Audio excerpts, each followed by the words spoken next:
my suitcase today, thinking about that. It's been great to be home. It was a great homestand, and now we have 16 games to go, I think, in the league, and more of them are going to be away than home.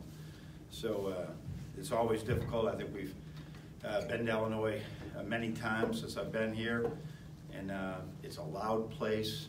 I'm sure they'll have a great crowd, if not a sellout. And their style of play, how hard their kids play, their young talent is going to be a huge challenge for us. So really like what we did against Indiana. When we sort out the clips, we have great, we have instructional, and we have bad clips. And it was a tremendous. We spent a lot of time on great clips. We did a lot of really good things.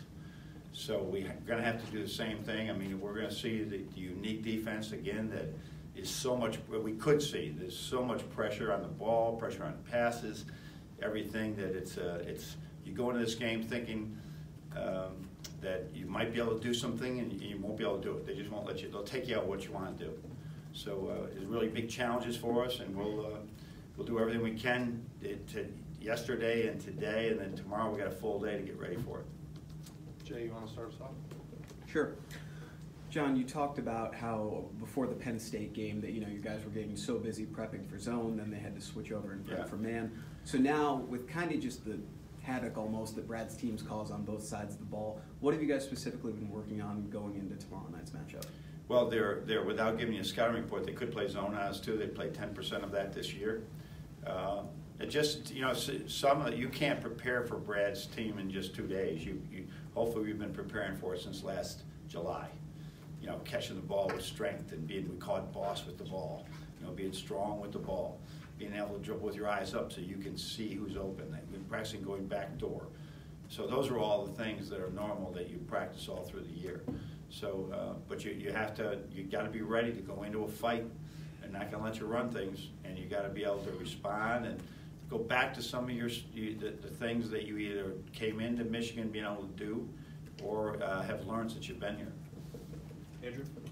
With Illinois not letting you run things, like you said, does it mean then giving the players more freedom and to say, go, beat your man, find the open guy? Yeah, but you got to put them in spots for that. You can't put them all in one group and go say, go get your own, right? Because there's going to be they're very good giving help defense, doing a lot of different things. So you try to put them in some simple configurations that will allow them to read the defense and be really aggressive with the ball. And then with Xavier and the hook shot, you talked about the jump ball and his size. Yeah. I'm wondering though why, more conventionally would be just the floater, why he's gone, that route instead. The floater is sort of when you have beat one opponent, right? And now you got a big man coming on you, which happens in a ball screen, and you're coming at a different angle. A floater is more, I guess it probably very simply. He has had more success with that. He has had, for some reason, he's just taken a liking to it. But sometimes you can't get a floater off if the guy's 7 feet, right? If you're shooting it right here and he's a big wall, you can't shoot it, or you got to shoot it so early. You can shoot a hook shot late because you got your shoulder on him and you can get to the basket. Aria? John, with the team still undefeated and coming off a big win, is there any pressure that comes with that, and how do you keep the energy level high all the time and not let them get too? Yeah, I think that we were pretty grounded in that area, and we haven't, we don't talk about being undefeated. We just talk about let's have a great practice, let's have another great practice, and let's go play the best we can. So it's not, we don't look at it from this.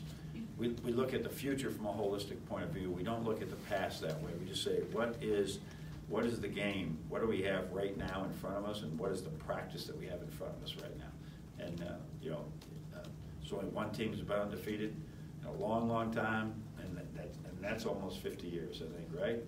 Is it 76? What? 76. So do the math, Tommy. Right? Right? 43, 43 years. Yeah, so it's been 43 years, as we just found out, and it's probably not going to happen again. All right.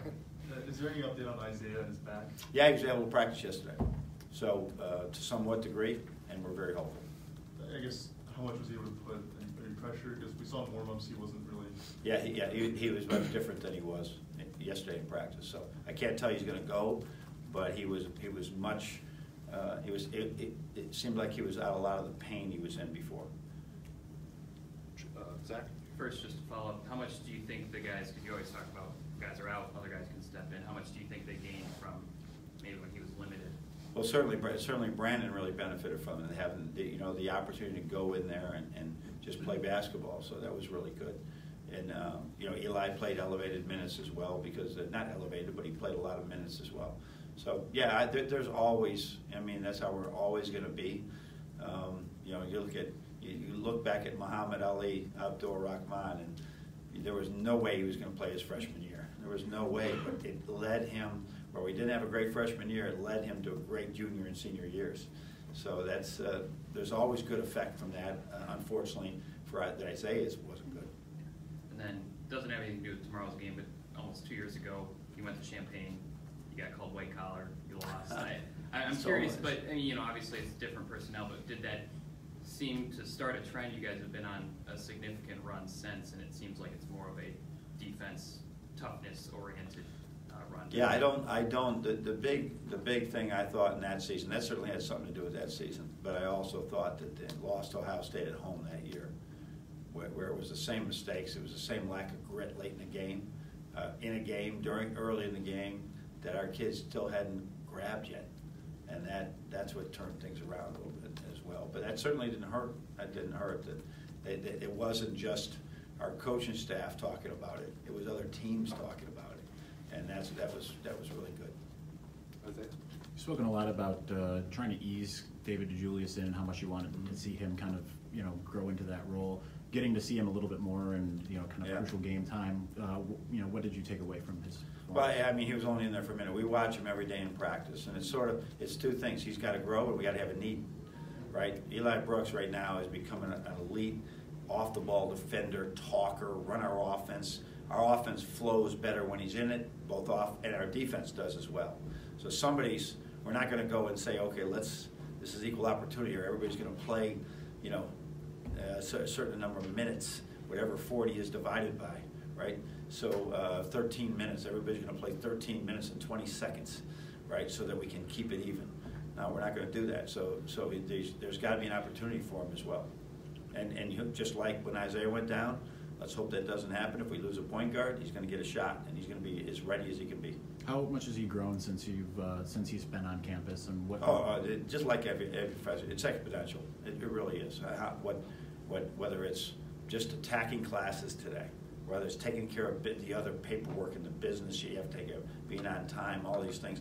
It's just there's a whole different level of accountability that they're held to here by both our coaching staff, our professors, our administrators, and they've got to get it with both feet, and he's done it very gracefully. So we really got high hopes, because he's got some explosion to his game. He really can shoot it. He can do some things. So right now, if he's a better chance of winning the game than Eli Brooks or Xavier Simpson, he'll be in there. On your left with Dan. You mentioned last week that Vegas knew right away he needed to play defense if he was going to get on the floor. How quickly did he embrace that idea, and how much work did he have to do? I think they all, have heard that at some point in their life, that you're going to have to play defense if you're going to play in high school, or you're not going to win. But gradually it hits them that it is the truth. And people like Higgy, you have high aspirations of being a great college player and playing afterwards, knows that's basically the way a lot of people are going to be judged, right? Can you guard as well? And so he knows for us to win, he's got to be a really good defender. And if he wants to play after college, he's got to be a really good defender. And so every day is a growth area for him. Did he how much has he grown thus far on that front? Exponentially again. No, I mean, there's so many things that are happening. I mean, coaches in high school and AAU, they don't have time to teach 5 different ways to guard a ball screen. Are you kidding me? The different action, the different switching patterns that most colleges do. They don't have time to do that. So now you're out there and you're thinking, and he's what he had no chance of doing early in the season, he's on. But there'll be something new with this next game, and then he's got to be on that. But it's very rarely, when you saw Charles Matthews jump those 2 passes, that was not that was he knew the play as soon as it was entered. He saw that we call the tell, and he just jumped it, right? Most freshmen have no idea what's happened on that second and third pass, but he'd seen this action so many times in practice and film in the years past. He jumped it. Iggy's not ready to do that yet, but he's getting closer to it. Yeah, I mean, like you said, every coach in the country says that to his players, right? You can play defense. What do you think it says about his team and its makeup that he sort of? Well, I think he knows that because of injury, because of just the way I looked at the team, right? He's got Isaiah Livers breathing down his neck, who plays defense, and that's pretty much with everybody on the team. There's usually a guy right behind that is waiting to play, and they said we haven't played other guys because basically we've all played defense pretty well. Noah? John's kind of feels a little bit like strengthening its strength with this next game, the way they force turnovers and the way they try to sort of speed teams up. Yeah. The combination of that and playing on the road for the first time in a while, what's the mental challenge like for your guys? Well, I think that first of all, the mental challenge is this is not an 0-4 or whatever their team is. They have played very difficult schedule, extremely difficult. They haven't even played a home league game yet. I think the home game was in the United Center. We played 3 home and 1 away. They played 1 home and 3 away, and that wasn't home. They played 11 high major teams, I think, and I think we've played 8. We wouldn't be undefeated if we played 11 high major teams, some of them on the road right now. I don't think we would be. So they are not their record in any way, shape, and form. They led us last year at halftime here. If we aren't mentally on this game, we will not win. We have to be mentally ready to have the same idea as if we were playing anybody else in this league, because they have both the plan, the talent, the whole thing to win several, at least they win a lot of games in the Big Ten, and at home they've always been difficult. No matter, I've coached against 3 coaches there now. It's always been a difficult place to win. We're here with Brenda. Is Xavier all good, or did he tweak something? He had a little bit of a tweak to his foot, but he practiced yesterday. Okay. And when he... You noticed that? Did you notice that? Because I didn't until the next day. I saw it at the end of the game. Watch very closely. From where, even despite the seats. Even way they got you way up high. Is that just you and the other guys are down closer? Got a monitor. Yeah. When he gets into the ball at the top and has a ball screen, or is in those situations where he might be able to call his own number and go for a basket, what's the read you're kind of looking for him to make when he does find his own offense? When he beats the ball screen, I mean, we just have all these drills where he's just reading the defense, and then as what's happened that never used to happen was, people don't give help at all, and that's where he's got to go for his own, and then or continue his dribble and see if somebody breaks down, what we call the hockey, when they go out play underneath the net. So he's always just looking for things, but he's obviously our best. If you look at our assist numbers, of seeing the guy in the corner, the big man rolling number. First of all, here's the pressure. Look for your own, right? Look at the big man rolling, right? Is either corner open or is the back open? And he's got to see all that within a second and a half with a big dude on him. And that's the role of a point guard.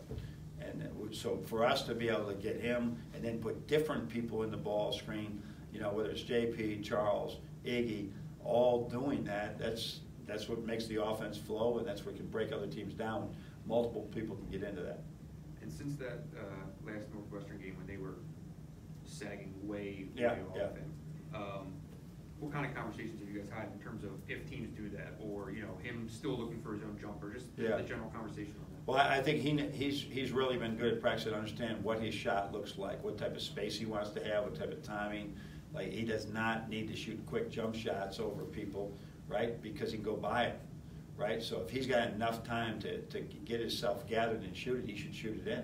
They're far off of him, right? Nobody goes and makes 4 and then makes 3 in another game and can't shoot, right? But he also knows we got shooters that are really better than him on the court. He's good.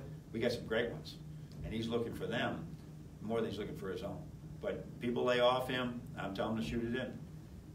James, you want to close this out? John, you said you guys don't talk about being undefeated. You guys look toward the future. Yeah. How much does it help having so many guys back from last season that they know how to handle success? Well, I don't think there's a lot back, but I think they've seen the example that Muhammad, Duncan, and Mo set with that, and Jerron set with that. I think they've seen that this was, all right, we won a big game, so what? We got bigger goals. And I think we all see that because we had a lot of big wins, and it just didn't change practice at all. We were the same guys the next day. So that's, I think, what has resonated with Teskey. Matthews already knew it. Xavier already knew it. Livers has seen it now. JP has seen it now. So I think that's Austin Davis. That's the extent of who's back. So I think that they, and now the whole idea is now Iggy and the other guys to see, yeah, this is real deal. This is every day we get a win. It's all it is a win. It doesn't mean anything until we play the next game, and then we got to go do it again and do it again and do it again. And then going back to Xavier's hook shot, I guess Yeah. what was the conversation like, and how receptive was he to that when you guys first approached him about that? You know, we do a drill every day called double Micans, where they have to be able to get a ball in each hand. They get hook, hook, hook, hook. Xavier's got to be able to 18 and 20 seconds with 2 balls. And then, so he's used to this movement. And then when we just started saying, you know what, this is a way that you can score by getting down that lane, you're not going to be able to score it through here, right? But if you get here, let's just move your drill out, and you'll hook over here, and then you'll hook in the middle, and then you'll hook over here, and then do it back the other way. So it's a matter of, it's not saying, hey, you got to shoot that shot. It's once he got comfortable doing the daily drills, he can do it. He can do it. So, but he's going to find himself in that situation a lot where people will not give help. He beats his man slightly, but not completely. And he's got to be able to find a way to find leverage to score, so that the leverage is here. Have you ever seen a point guard maybe perfect that shot? Like No, I think it all came about because of the jump wall, right? Because of the circle, you know, all those things where you might be able to get in there and do some things. It's really hard to do that right now, and so that's, I don't know. We just sort of said let's try it, and it's really worked well for him. And, if he keeps shooting, you know, you get a point per possession on that one, right? We'll take that all the time. Okay. All right. Thanks, everyone.